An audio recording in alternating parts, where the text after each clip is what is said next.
Hi friends, thanks for joining me in my channel. My name is Joel David Bond, and if you're new here, I'm a teacher, writer, speaker, and traveler, making content on all those areas, and today I'm focusing on teaching.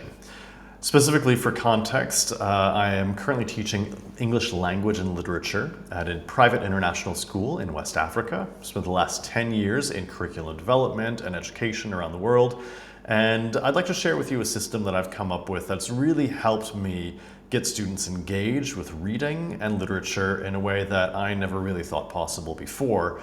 And it's worked wonders, saving me from endless lesson planning and lots of grief, and has really just put things on autopilot for me in a lot of ways, so that it frees me up to engage with my students more and to develop their critical thinking skills rather than just having to basically be in survival mode. So I'm going to show you the system. It's actually a 4-part system. So this will be 4 different videos that you're going to see on my YouTube channel. This is step 1 of that 4-part series. So we're looking today at annotation grids and quick capturing some ideas. I call this stage of the system Snap and Scribble, and you're going to see that as we work through some of these slides. I'm going to bring up some slides on the screen for you now so you can actually see some of the things that I'm going to share with you and how I implement the system with my students. So part 1 of this 4-part literacy system, a structured approach to deep reading. And you'll see on the screen really quickly just these 4 parts of the cycle. We've got capturing ideas. Video 2 will be focusing on processing those ideas through written responses. I call that stage Think and Ink. Our 3rd stage that I call Speak and Spark, you'll see in video 3 is about refining these ideas through conversation and discussion, questioning with your peers. And the final stage of this 4-part process is the master, or the lock it in stage, where that consolidates all of their learning through quizzes, project work, group work, etc. So today we're focusing on just stage 1, Snap and Scribble, annotation grids, what they are and how to use them with your students in class. So the question is, why do annotations matter?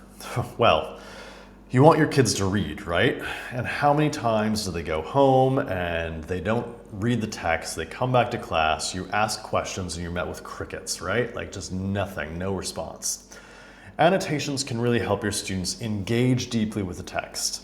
It'll encourage critical thinking and comprehension skills, and it'll also build a foundation for writing and discussion later on. And you'll see that in stages 2 and 3 of this process. So annotations really just form a foundation for getting your students engaged, and it's my number 1 part of the week. It's the first thing I do every week, is focus on annotations, reading, and capturing those ideas really quickly.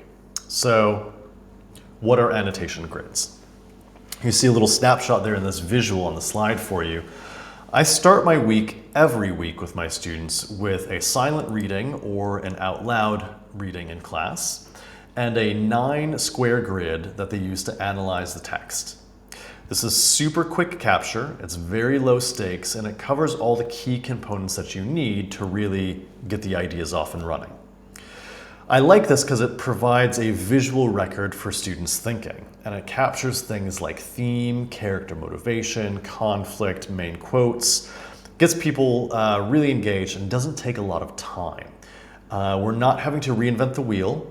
We're not rewriting Cliff's Notes or Spark's Notes. We're not filling out extensive graphic organizers on a weekly basis. It's low stakes, quick capture, gets students into the book and reading, and that's what we want the kids to do.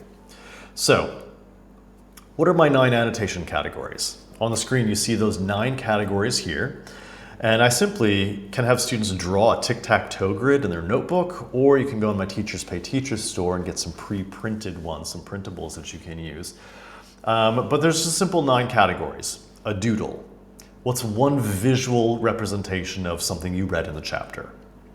A big idea. Is there a theme or a main message that the author wants us to take away from the chapters we've read this week? Motivation. Why does a character do what they do? A quotation. Is there something that just stood out to you as something that you really wanted to capture? Cause and effect. Is there a relationship between something we read previously and the result that's happening now in the story? Conflict. What's the main problem? What are the things at stake here for those characters? A symbol, is there an object that has a deeper meaning? Is there something that represents something else? A question, are you still curious about something or something you want to bring to the discussion later on in the week? And just simply a personal reaction. How did you respond? How did you feel as you were reading the text? 9 things, really short, quick capture through those annotation categories. How do you introduce this to your students then? Well, I start this and establish this routine early on in the year. Get this going week 1, week 2 with your reading and your literature. Introduce the concept in conjunction with an in-class reading session. Don't just let students do this at home or do this, free form, whatever. Actually build in that structured routine, and once you have that established, you'll be able to step back and allow students to self-manage over time. But start with guided practice. Model the annotation grid together. Maybe read out loud the first couple of pages, pause, and then ask them to fill in the doodle square. Draw a picture of what you saw in your head as we were reading. Or highlight a particular quotation. Page 6, there was this character said this. Fill this into your annotation grid. We're going to come back to this idea later. Feed them a specific idea to start with to get them going, to get their creative juices flowing, to prime their thinking for autonomy later on. And then emphasize that there really are no wrong answers. It's all about thinking for themselves. And so as they fill out their grid, if they have self-doubt, don't worry about it. Because at the end of the day, they will come to the text on their own terms and where they're at, not where you're at, how you read the text. So it's really worth allowing students to make those mistakes.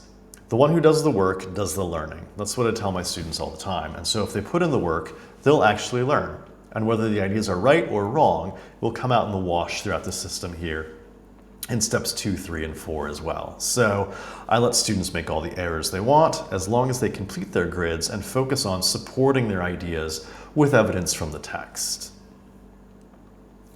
So if you're really interested in using the materials that I've created, you can actually stop over at my Teachers Pay Teachers store. It's English Lifeboat is the name of my store. And my Snap and Scribble slides can be used to scaffold selected key concepts on a weekly basis. So you can drip feed at the beginning of the week specific characters in their context, or maybe you want to focus on vocabulary or certain themes, give them a chapter summary in advance with some bullet points, maybe you have some pre-prepared thought questions for them to think about, or maybe specific squares on the annotation grids that you really want them to focus on. All that's available through a Google Slides on my Teachers Pay Teachers platform. You can pop over there at the end of this video and pick that up if you'd like. What's really great about this is that it has some student-friendly expectations. As I said before, we're not reinventing the wheel, we're not filling out extensive graphic organizers, the stakes are super low. 1 annotation per box, use a chapter and page number where possible to support your ideas. Keep your responses short, phrases, half a sentence, a full sentence if needed. Illustrations can connect to the ideas. Whatever just sort of comes naturally and flows as the students are reading. It's not a stop and start thing. It's basically just quick fill in as we're reading. And I love it because the threshold is really low. There's not a big hurdle to get over to complete these, and it does create that visual record of students' quick capture thinking. So how do you grade or assess these annotation grids? Well, my recommendation really is to make this a no-stakes assessment. Like, don't grade them at all. If you feel it's necessary, keep the stakes super low to help encourage engagement. Some options that you could use to grade these and assess these as a rubric, just have a completion grade. Have they completed all 9 squares with a thoughtful response? Tick the box, they get the mark. Do they provide strong textual evidence, a quotation to support their ideas, or chapter and page numbers? You could check that if you'd like. Are their ideas on topic and relevant? Again, I think that this will come out later in their reading responses and the Harkness circles, so I don't focus on whether their ideas are right on the annotation grids at this stage. But if that's something that's important to you, you could do that as well. Personally, what I like to do to just double check they do the work is to spot check their annotation grids at an end of the week assessment. So maybe at the end of the week, I'll just choose 1 square that I put as a question on our quiz, and I say, draw your annotation grid and explain why you chose what you did. So that's one way that you can just spot check that they're doing the work. Overall, though, I recommend not to grade these because otherwise your engagement with the reading will drop off, because then it sets the bar too high and they won't be engaged with completing the work. By having it a no-stakes assessment, it actually sets the stage for them to do their best work because they know it will feed into stages 2 and 3 of the system here with their final results in step 4. So I keep it low stakes. That's my recommendation for you as well. Some common hurdles that you might need to overcome though. So writer's block is a common one. So students might complain, say, I don't know what to write. I don't know what to fill in for the square.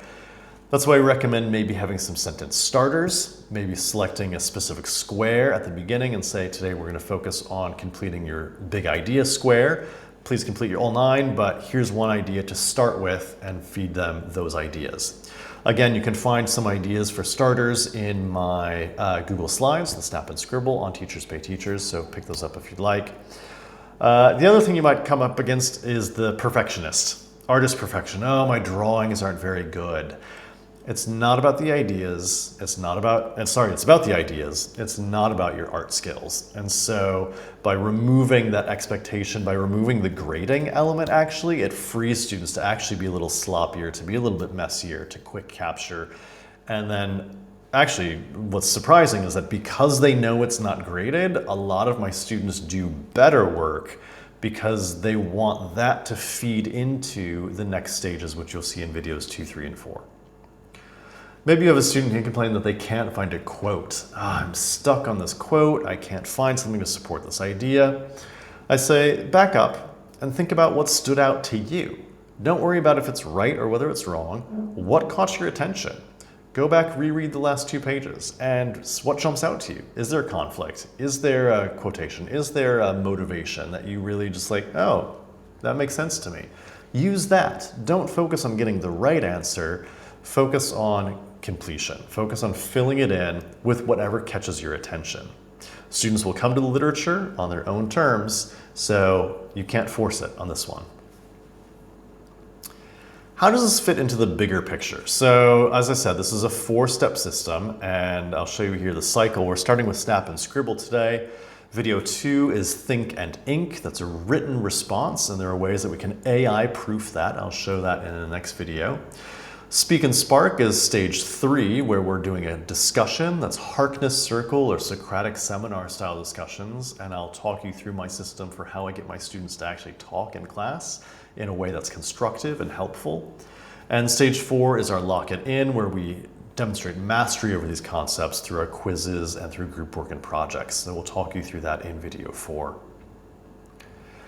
Some ways to implement this in the classroom. So number 1, set some routines. Save yourself the headache of lesson planning every week by setting the expectation that every week will be an annotation grid week.